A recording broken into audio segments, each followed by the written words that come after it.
ओम शांति।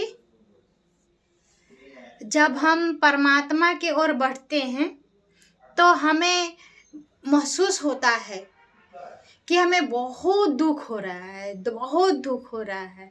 भगवान हमको इतना दुख क्यों दे रहे हैं? भगवान हमको क्यों नहीं सुन रहे हैं? भगवान हमको मेरा दुख दिखाई नहीं दे रहा है क्या? भगवान को मेरा बारे में ये नहीं हो रहा है क्या? मतलब हम भगवान को कोसते रहते हैं। तो जैसे हम उस दिव्य ज्योति प्रकाश में, ज्योत में मेरी आत्मा उस पावरफुल प्यूरिटी के साथ उसका प्रकाश को मुझ में समाना है, तो हमें भी प्यूरिटी पावरफुल उन्हीं का जैसा बनेंगे, तभी तो उनका प्रकाश और मेरी आत्मा में बरसेगी। तो इसका लिए उनसे उस दिव्यता के सागर, प्यूरिटी के सागर, उस आनंद के सागर, उस सुखों के सागर से जो हम वर्षा लेंगे, तो मेरी आत्मा इतना ही प्योर होना चाहिए, क्योंकि उस प्यूरिटी के सागर, उस पावरफुल परमात्मा से प्रकाशित होगा आत्मा।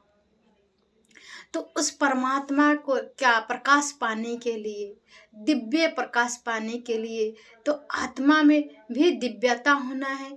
तो इसीलिए हमारा जो कर्म है ना, कर्म का खाता जो खुलता है, गठरी जब खुलता है, तो हमें लगता है कि हमें बहुत दुख हो रहा है, लेकिन वो हमारा गठरी ठुको क्या करते हैं परमात्मा? वो साफ करते हैं, हल्का करते हैं। वो जब ख़त्म हो जाते हैं तो हमें धीरे धीरे धीरे धीरे ख़त्म होते हैं। परमात्मा हमारे साथ हैं, उनका हाथ, उनका हर चीज़ मेरे साथ है। बस वो हमें अपना जैसा बनाते हैं। तो उनका जैसा बनने के लिए वो हमें क्या करते हैं? हमें ही स्वच्छ, पवित्रता, प्यूरिटी ऐसा बनाते हैं। तो उस परमात्मा से ऐसा दिव्यता पाने के लिए हमें उनके साथ दुख का अनुभव होता है। लेकिन नहीं, आप आध्यात्मिक की ओर बढ़ेंगे तो आत्मा को दृढ़ शक्ति, उस स्वर शक्तिमान से शक्ति मिलती है। वो सब ऑटोमेटिक इजीली हम कर लेते हैं और हो भी जाता है। तो परमात्मा हमें दुख नहीं देते हैं।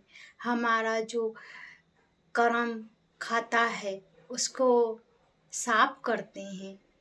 जैसे एक कुम्हार अपना हाथ को एक घड़ा बनाते, तो अपना हाथ को शेप देने के समय एकदम हाथ को एकदम रखते हैं, वो घड़ा एकदम अच्छा तैयार हो जाता है। उसी तरह मेरा परमात्मा का हाथ भी मेरे माथे पर रहते हैं, और वो भी हमें शेप रखते हैं, हर चीज़ में शेप रखते हैं, और हमें कभी भी कुछ नहीं होने देंगे। तो हम परमात्मा को हाथ और परमात्मा की सिमरन, परमात्मा का सेवा सब हरदम करते रहे, वो दुख नहीं है, हमारे लिए अवसर हो जाता है। तो परमात्मा हमेशा हमारे साथ है, और उनका जो ज्ञान है, उस ज्ञान आधार से अपने जीवन को सुखमय बनाइए। ओम शांति।